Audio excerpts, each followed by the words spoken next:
Hello everyone, my name is Isaac Lipsky, and today I'll be presenting the Met Breuer building, or at least that's how it's been referred to since 2016.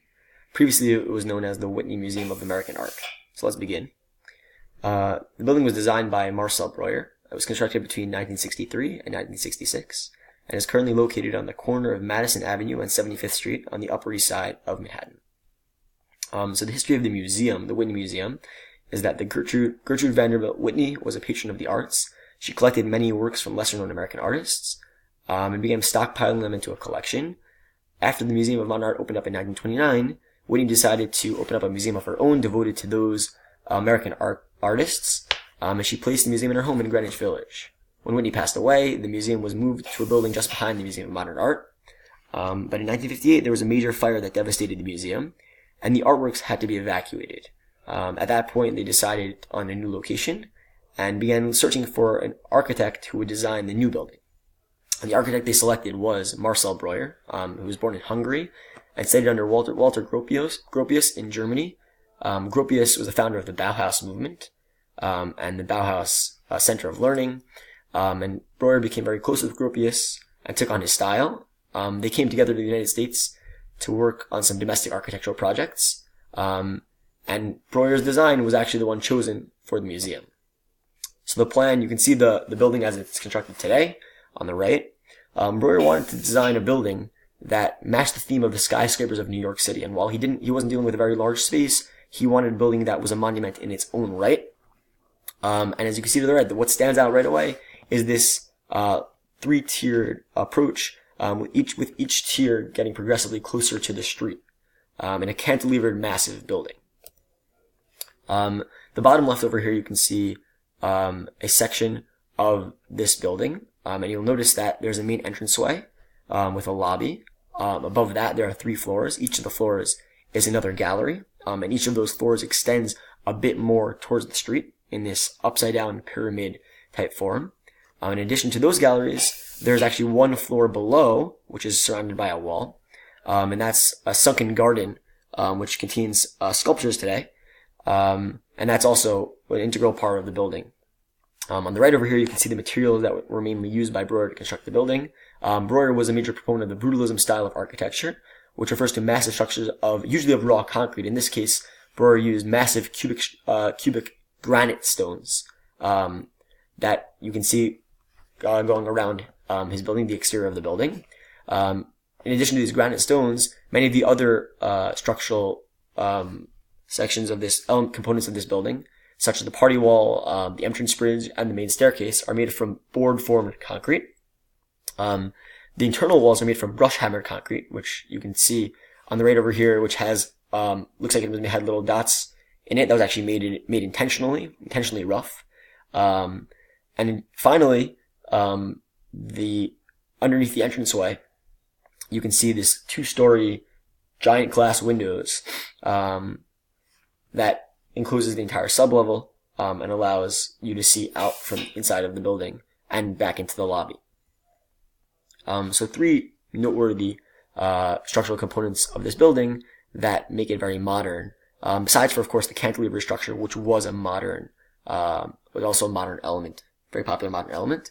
So the first one, you can see over here, there's protruding trapezoidal windows. Those windows don't look like very standard windows, and there are different theories for why these windows were made as such.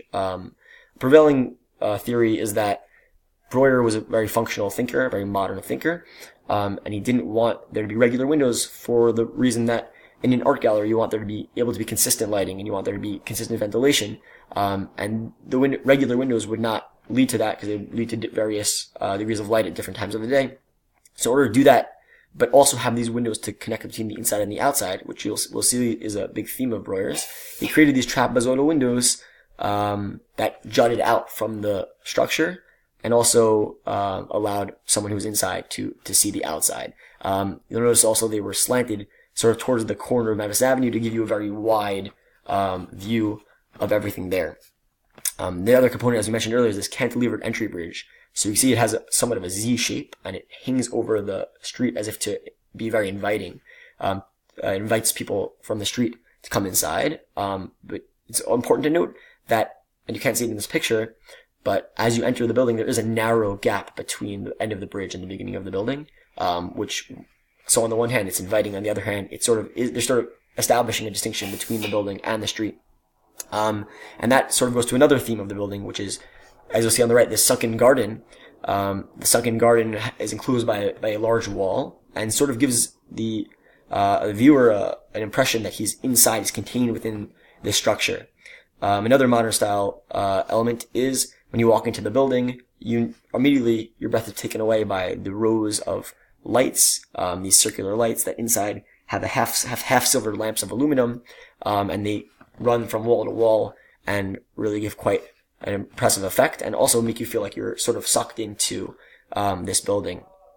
Finally, on the right over here, you'll see that this is actually one of the galleries, and the ceiling there is made from these boxes, these box concrete coffers, and that also runs in a grid and kind of has consistency together with the floor that establishes the structure of the building.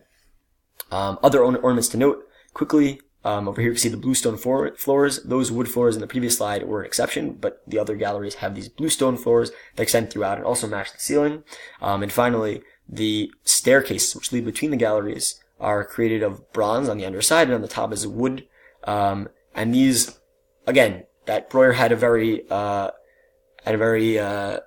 he paid close attention to detail, and he was very careful making a beautiful design even on the staircase handrails. So the design that we're going to compare this to is actually the Ulster Museum extension, which was built by Francis Pym. It was constructed between 1962 and 1964, and the building was actually opened in 1971. And it's located in Belfast, Ireland. So the history of this building in general, as I mentioned, was the extension. The original Ulster Museum was drafted by James Cummings Wynne.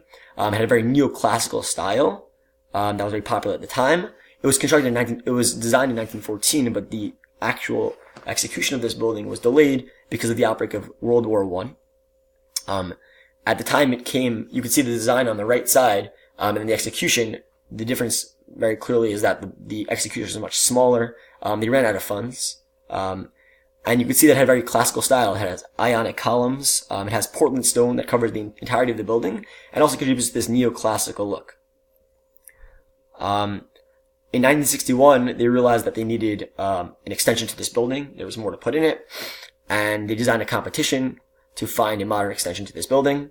And they found Pym, who was a very unknown architect at the time, and his design can be seen on the upper right, vastly different from what the original building looked like. Misshapen blocks and extending in one way or the other. And this design was actually selected. And his idea was quite novel, is to merge together the old classical style with a new modern architectural design. And you can see the execution of that on the bottom right. The materials here, so actually quite similar, as we'll discuss, to what we saw in the Breuer, in Breuer's building. You can see there are large cubic protrusions. These, in this case, is made out of concrete. And you can see they're interlocking and also cantilevered and have a beton brute finish, which is typical of the brutalism style, a very smooth finish. In addition, there's a large cantilevered curved entranceway that is made out of concrete, very similar to what we saw in Breuer's building, as we'll see in 1 second. So, as I mentioned, comparing the two buildings, on the left side here you have the entranceways, which in both cases are very inviting, or are hanging over. And on the right you have the structures here, which are cubic and are cantilevered, and extend over the street below it. I think the similarities of these structures lie not only in their brutalist and cantilevered, blocky nature, but also in what they represent. As you see in Pym's design, a clear merging of the classical structure together with the more modern structure to create, to turn that classical building into a monument, something that stands out. And I think clearly Breuer did a very similar thing on this street of Madison Avenue with many buildings, old-fashioned buildings. He created this modern structure that stands out and at once invites and the other distinguishes. And in doing so, he established this building as a modern monument, and as a design that, as well as Pym's, merges the modern together with the old. Thank you so much for listening.